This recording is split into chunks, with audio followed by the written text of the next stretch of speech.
Hello, humans. It's Jaffe. Hope your weekend was great. Thursday is the Game Awards. We will be streaming it live here on the Gavin and Game Show. Listen, I went ahead and I voted in all the categories because why not? But I wanted to just share with you how, again, you guys know I take the piss. I can't help it. I think award shows are fucking stupid. I'm going to show you all the categories, or I'm going to show you what I voted in and see what you think. Game of the Year I gave to Elden Ring. Tell you why, too. Game of the Year, Elden Ring. I just think out of all of them, it's the most influential. I haven't played all of them, and that's always part of the problem. Most people who vote in this shit haven't played all of them, but let's whatever. All right, Elden Ring I gave Game of the Year because I just think it's the best goddamn thing out there. It's going to change a lot of things about video game design. It introduced a lot of people to an amazing world, and the way they told their story I thought was just the knees bees. Okay, there we go. There's, hey, come on back now. There's Elden Ring, next category. I voted best game direction I gave to Immortality. Now, I haven't played Immortality. I haven't played it. But I'm just what I'm saying. People vote this way. I'll tell you why I'm voting. Elden Ring, I loved. It was brilliant. And if you were asking me about game design, I would say yes. But game direction, this category makes no sense. Ragnarok and Horizon Forbidden West were both beautifully, brilliantly executed versions of a kind of a thematic or an idea that we've seen many, many times in film. So it was more about, you know, representing what we've already seen just in the video game medium. Stray, I don't know, this looks like a cat going through Blade Runner. Immortality genuinely seems interesting and cool and clever and fresh and unique, and that's why I voted for it. I know nothing about it. I haven't played it. I could hate it. Best narrative, Elden Ring. I know, controversial choice for some people. I don't know. Because I love how deep and rich that world is and how you discovered it on your own via exploration, and you got as much out of it as you put into it versus like, let me tell you a story in a very traditional fashion. And obviously a bunch of games on this list did that way of storytelling brilliantly. But I loved the way Elden Ring did it. Immortality, again, I haven't played it, but that could be the one that really changed the game, but I don't know what it is. I mean, I do know what it is, but art direction I gave to Elden Ring. Again, this is a poorly defined category. Stray's just whatever, just a cat in an environment. This is just a Giga ripoff. This is beautiful, but it's kind of a generic thing. This is gorgeous, but it's just kind of a generic environment. Elden Ring, there's nothing about it that is like, wow, the art is brilliant. But the fact that the art direction was able to take the narrative via Martin and I guess Miyazaki and whoever else worked in the writing and the world building and express it purely visually for the most part, that's why I gave it my vote. Score and music, God of War. I'll tell you what, I've never heard a game sound as good, both in terms of audio, just ambient soundscapes and music as God of War. It's fucking brilliant. I gave that to that. Audio design, again, God of War, just, it sounds sublime. It's just a fucking gorgeous sounding game from top to bottom. Best performance I gave to the kid who plays Atreus, Sonny Suljic. And I did that because, I haven't played a lot of these other games. I like Ashley Birch, but I thought Aloy was obnoxious as fuck in this latest game. I didn't play Plague Tale, didn't play Immortality. Christopher Judge was great, but it's very, you know, we've seen the arc already. We saw the arc last game. This was really cool because Atreus, for the first time, I really liked this character. Like, I really came to go from not, I wasn't one of these guys that was like, oh, Atreus is annoying fuck. I was just like, it's whatever, he's a kid, it's fine. But as he grew in this game, I really started to go, hey, I like this character. I don't know if he is commercial enough to ever one day have his own standalone game. Maybe he is, whatever, it's not the point. But I was very pleased and happy and enjoyed how I really got to like this character. And I think a lot of that is the writing, but a lot of that is the performance. So that gets my vote for what it's worth, which ain't much. I haven't played this, barely played as Dust Falls, never played Endling, have a code for it, didn't play Highlight, didn't play this. People tell me this game, Citizen Sleeper, is really good, so I gave it my vote. You think this is random? That's how a lot of people fucking vote in the actual awards too. So stupid. This is why this is one of the many reasons this stuff's so stupid. Best ongoing, Fortnite, because they just keep adding shit. I don't know. I don't play any of these games. Best indie, Neon White, because Neon White should have been a best game of the year contender. It's fucking awesome. Haven't played this yet. People love it. Sifu, people love this. People love this, but I love this more, so it got my vote, even though I never played those games. Come on, man. All right. Shh. Best mobile game, Marvel Snap. Come on. It's brilliant. I mean, it doesn't have the staying power.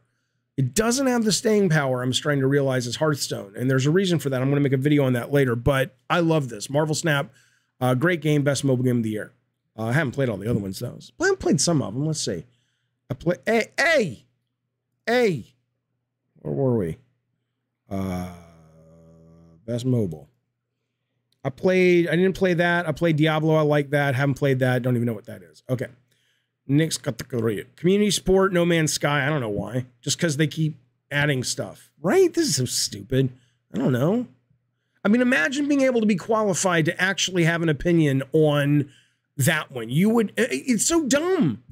Because what would you would have to basically be hardcore heavy duty into all of these communities in order to actually have a valid contribution to this vote. I just voted for this because I'm like, hey, people hated it.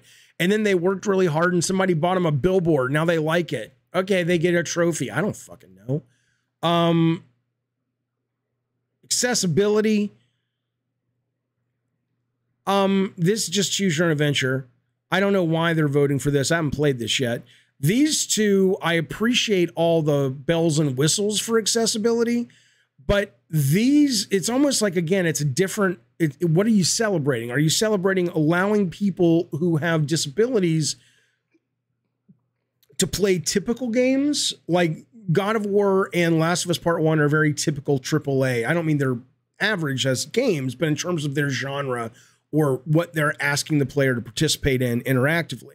And so the accessibility there is like, let's let more people into that experience.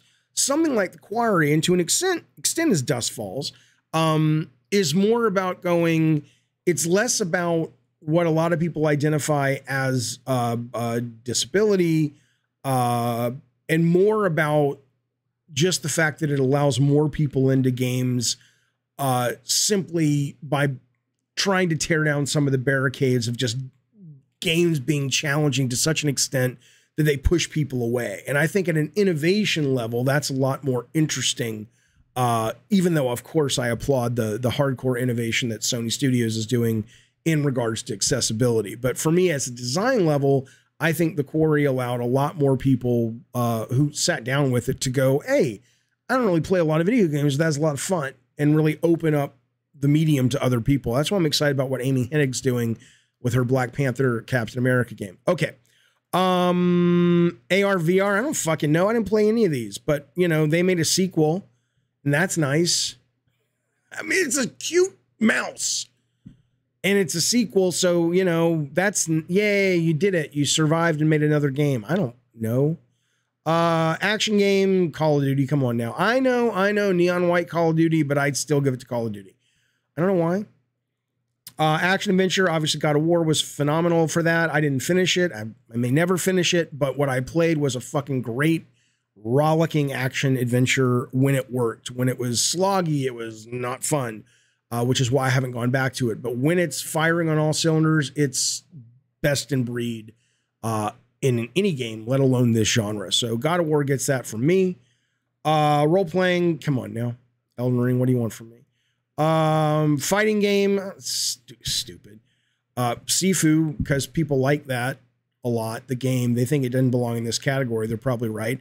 I didn't really care for this. Never played. Family game, this one. These aren't really, I mean, they're games made for all ages, but I think these are games that you like. Nintendo Switch Sports, you're actually going to play with your family. So I think it's more of, speaks to the category. Best sim strategy, haven't played any of these, but everybody says this one's really good, so I voted for it. It's like voting for the most popular kid at school for school president. I don't know what they're going to do when they're the president, but he throws some great fucking parties, and he said if I vote for him, I can come to his party at the lake house when his parents are out of town. So yeah.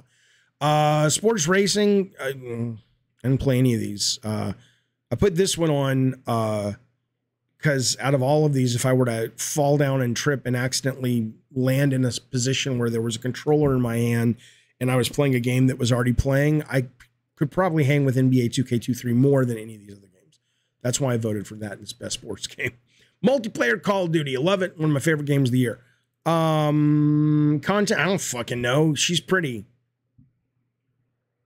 That's it. Literally, that's it. She's pretty. I guess, I mean, these guys are decent looking humans. She's my girlfriend. Never heard of her before I voted. Neon White, come on now. That's fantastic. But I hear Norco is great too. So, and Vampire Survivors, come on now. But no, these are all pretty, this is a competitive category. But frankly, I've only played this one really meaningfully. This one and a little bit of this one. I didn't like Tunic, so that's gone. Haven't played Stray, hadn't played this. So between these two, I think we're going to see more from Angel Matrix than we are from Punkle. That could be, I'm just guessing, but this is like a one-man band. It's very simple. It's lightning in a bottle. This is a genuinely compelling expression of a very talented studio. That doesn't mean this doesn't have that as well. It just means that, you know, if we're voting for the best indie studio, I think right now this represents the future of a studio better than this. It's all guesses. Adaptation, I voted for this because I like the executive at Sony who put this into production. I've only seen the first 30 minutes of it and I really like it, but I haven't seen any more. Never seen this, heard this was great. Heard this was great, but I haven't seen that and I know this guy and he's a nice guy. So he gets the vote.